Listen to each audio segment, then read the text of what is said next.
Hey everybody, it's Keisha baby, and tonight I will be reviewing Real Housewives of Atlanta season 14 episode 3. And excuse how I look, I'm in my workout clothes. It's been a long day, so bear with me. I'll be cute next time, I promise. All right, so you know what I love to say, if you have time for the tea, come holler at me. Hey everybody, it's Keisha baby, and if you got time for the tea, come holler at me. See you in a bit. Hey y'all, sorry for this late video, but better late than never. So I wanted to go over the Real Housewives of Atlanta season 14 episode 3. Let me just say this episode was trash. It was terrible. It was toxic. I'm like, are y'all desperate for like ratings, desperate for view? I'm like, if you gotta stoop to this level, just go ahead and bring Nene and Phaedra and Portia back, because y'all didn't have to stoop to these low levels when they were on the show. You know what I'm saying? Let's start from the beginning.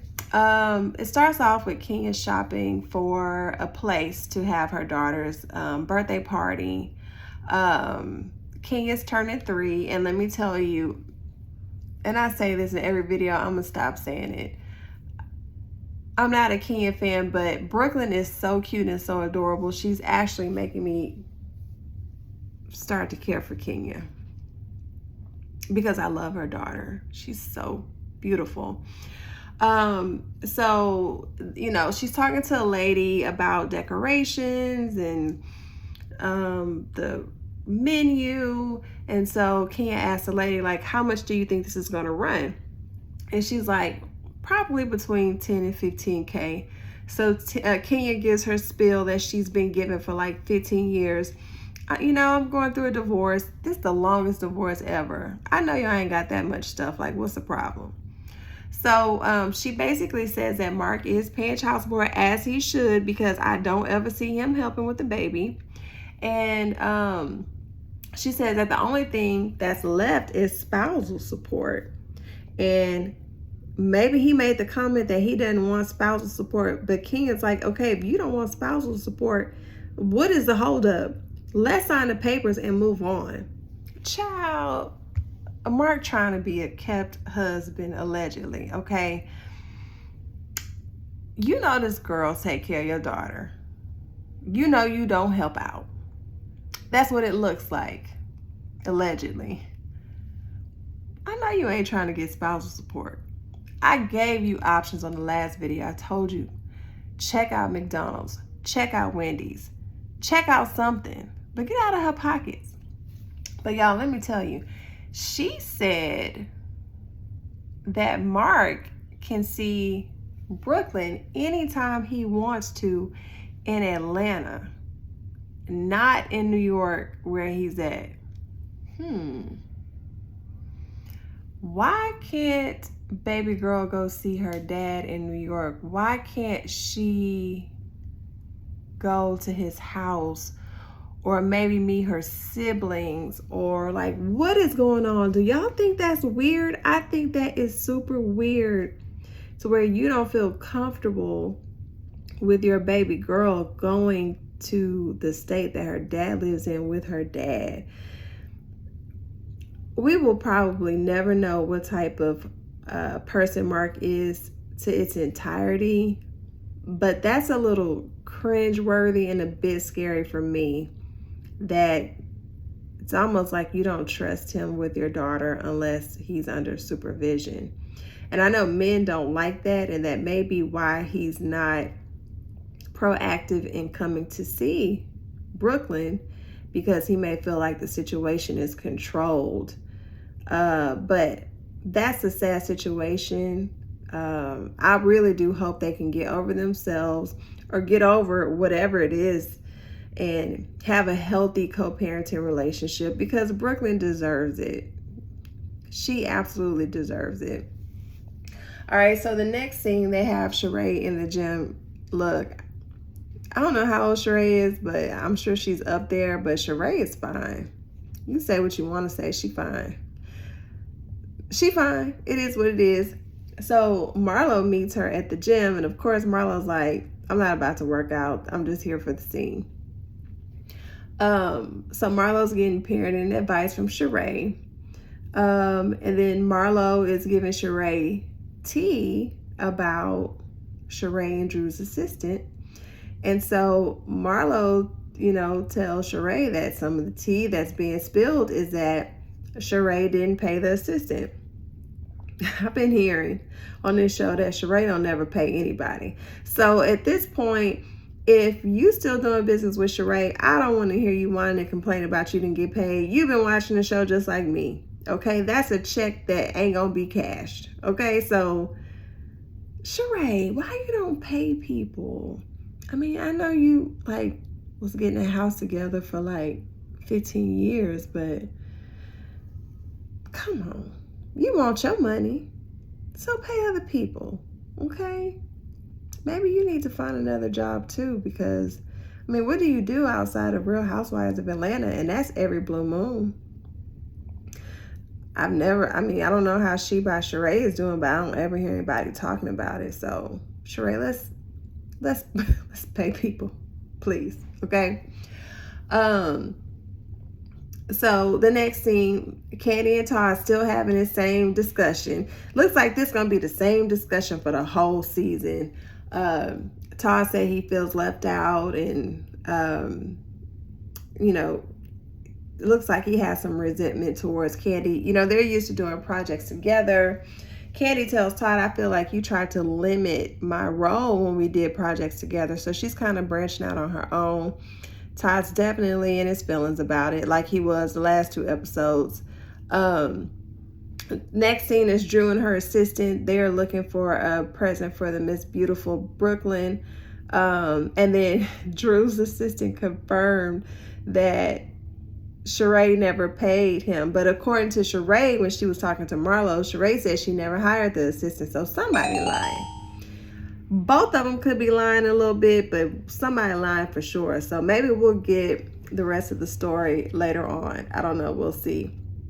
So when Drew and her assistant are in this, looks like a children's bookstore, toy store, something like that, trying to get Brooklyn's present, Sonya calls and said that she was sideswiped by an 18-wheeler, and the 18-wheeler dragged her all the way down the street. So big ups to Jesus for keeping her safe and protected. She has a husband, she has a son, she has parents, she has family, she has fans. We are thankful that she was okay. Her truck wasn't okay, but that could be fixed, but it didn't seem like physically she was harmed at all. So we are very thankful for that. I definitely would much rather see more boring scenes from her than have anything happen to her. So yeah, we're glad you're okay, Sonya. So the next scene, they show Kenya's birthday party, and oh my God, the decor was absolutely beautiful. I love how Kenya loves that little girl. I really do. Everybody came out. Sonya came out with her 4-year-old Deuce, and Deuce wasn't having it. Deuce was like, I don't want to be here. She was struggling trying to get him to cooperate or just have a seat, and I felt for her because that's how I be feeling about my little 1-year-old. Like, I can't take you nowhere. He reminded me of my baby, so I definitely empathize with her. She was just trying to get it together with him. These kids are something else. Kandi showed up with her beautiful little girl.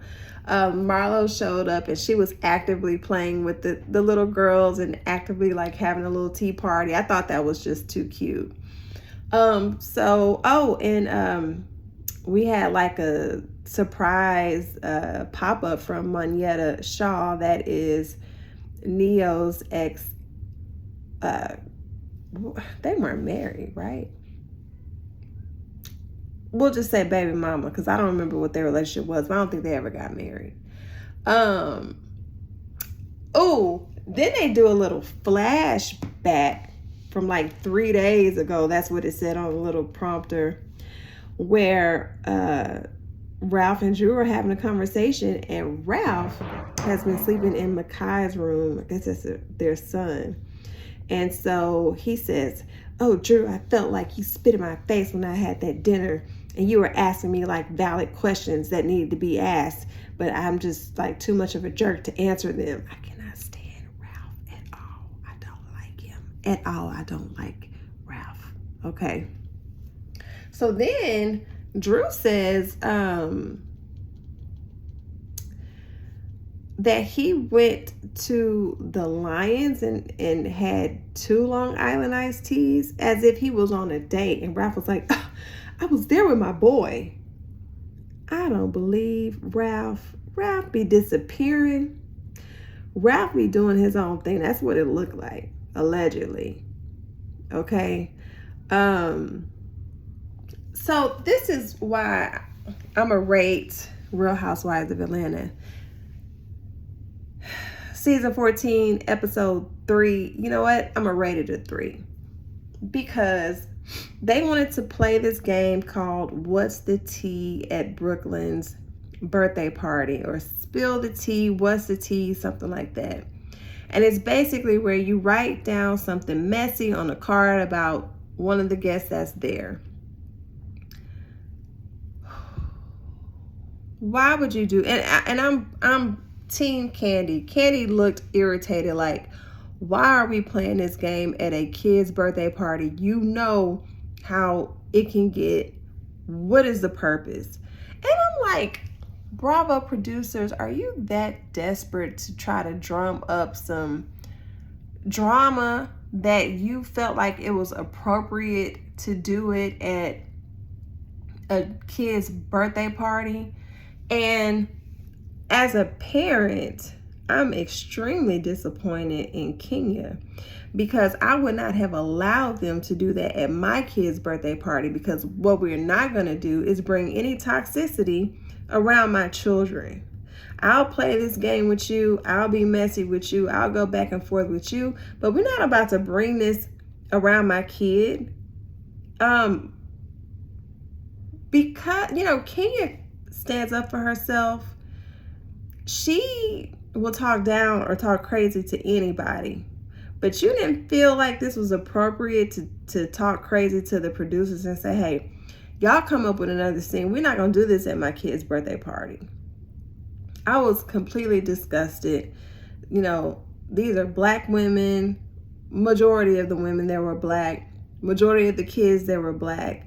And you let the network play you and play your kids and bring this toxicity around your kids as if your kids don't matter. Because, correct me if I'm wrong, I don't ever remember them setting up a scene like this for other people's children. Let me give you an example. So,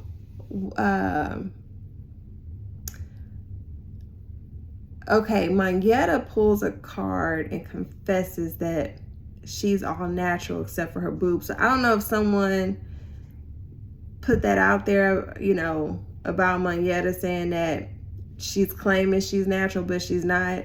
So Monyetta stands up and says, "Yes, I'm 100% natural, but I did get my boobs done, so then you're not 100% natural, but whatever." Why is this necessary or appropriate for a children's birthday party with little girls? I'm completely disgusted. I almost didn't even want to review this episode. That's how disgusted I am. So Candy pulls a card, and hers read that she, how can I say this for YouTube?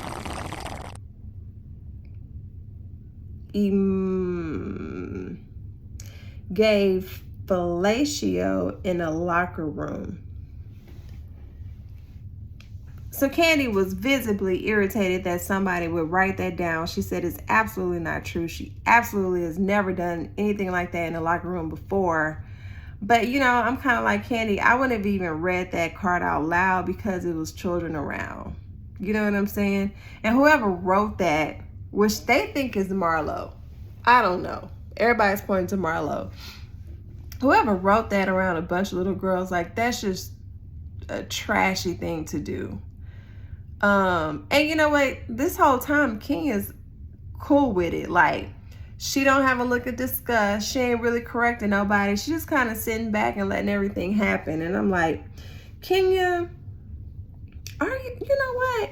You took your daughter to a bachelorette party where all types of nasty stuff was going on. That's where you took your daughter. And now you like allowing this type of stuff at your children's birthday party. Am I giving you too much credit? Am I giving you too much credit? I gotta watch you. All right, so again, Candy's pissed and she's upset and she's like, why would somebody say something like that? That's absolutely not true. So Kenya reads a card stating, I couldn't order on Lay Archive. And so Marlo kind of checks Kenya, was like, you can't order online. You have to fill out a questionnaire. We review it and we decide if we want to do business with you, and then we get in contact with you. So she, kind of shut that down. So then Kenya confronts Marlo and says that she was kind of taken aback that Marlo would say that she was borrowing Lisa Ray's car. And, Kenya claims, I don't even know Lisa Ray like that. I don't know her like that. So it's definitely not true. So then Kenya tells Marlo, well, I heard that your Rolls Royce is pre-owned. You bought it pre-owned. And I was kind of like, oh, maybe I'm real poor. I'm like, so? It's like, is that a big deal? I mean, y'all people, big baller shot caller with money. Let me know, is that a big deal? Because I was like, I'll take a used Rolls Royce as long as they ain't got no like issues or whatever. But I can't afford to use one. So I was like, oh, that's shade. I must really be poor. Because I'm like, I wouldn't care. But Marlo's like, that ain't true. I bought mine brand new, straight off the lot. Boop. All right, so okay, who's next? Okay, so the next card someone wrote, and I think Drew pulled it and said that, was that Drew who pulled it? I don't remember. But it said that Sheree didn't pay her assistants. So, of course, Sheree got mad. And Drew says to Sheree, I tried to tell you what the assistant, had said at Marlo's event, but you wouldn't let me tell you.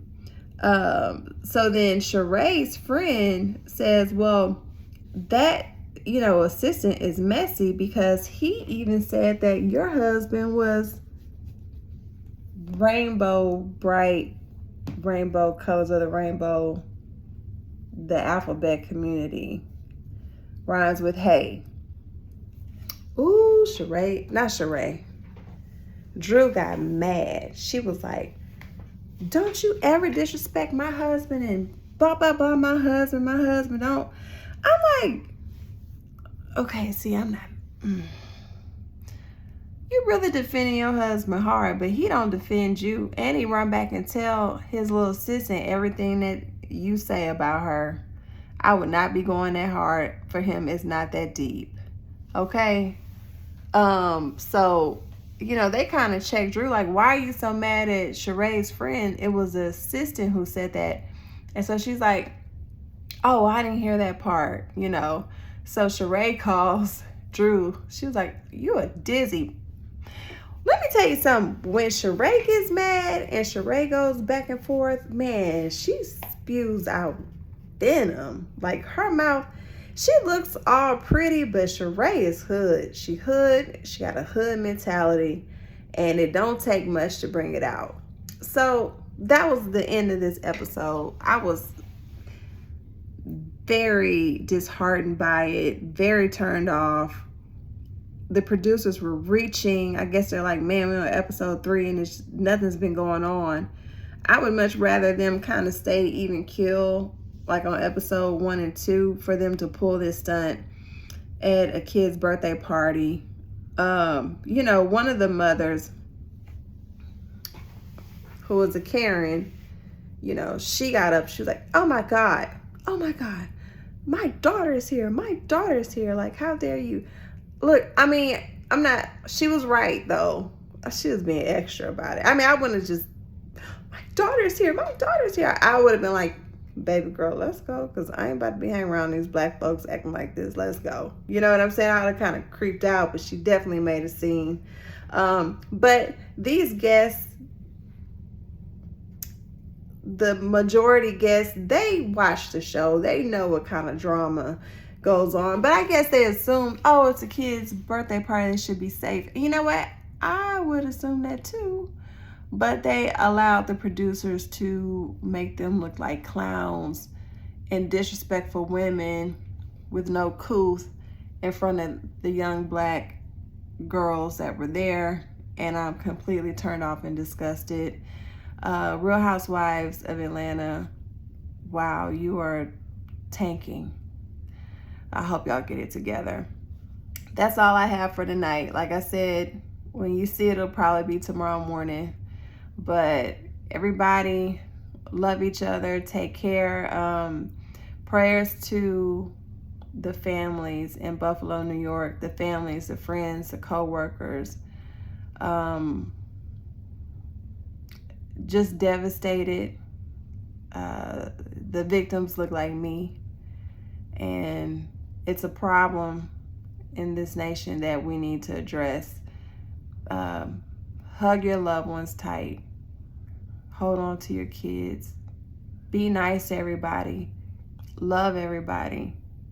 We're all human. We're all God's children. And do what you need to do to defend yourself at all times. All right? Y'all take care. Bye.